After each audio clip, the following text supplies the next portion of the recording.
questions going forward, especially with the uncertainty with the market how it is now. And you mentioned that you started your real estate investing journey at 23, right? That sounds like a really young age to get started with real estate investing. Do you want to tell us the story of how you even got started? It is. I went to school for finance. I went to Northeastern University here in Boston, and my grandmother had been in the business for years.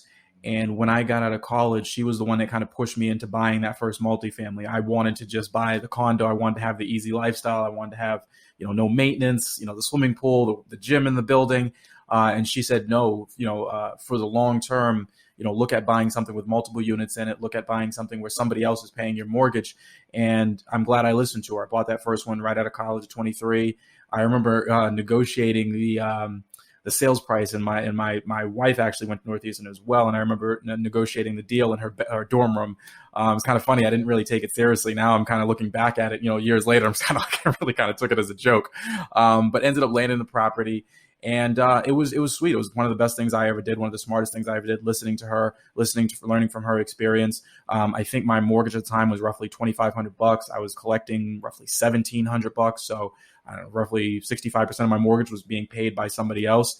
And a light bulb went off, and it was just kind of like, this makes sense. The property appreciated for another 6 months or so before the market crashed, but. I remember, listening to, our professors in finance classes, and I remember taking one of my favorite topics in school was economics. And, we listened to Warren Buffett and how he was saying that, when people are running scared, he was being greedy. And when people were being greedy, he was, being fearful.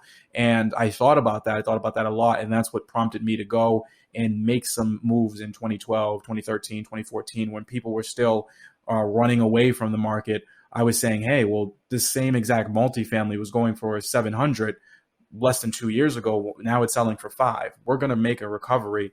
And the rents didn't decline in here in Boston at all. So it made financial sense, a lot. So That was great.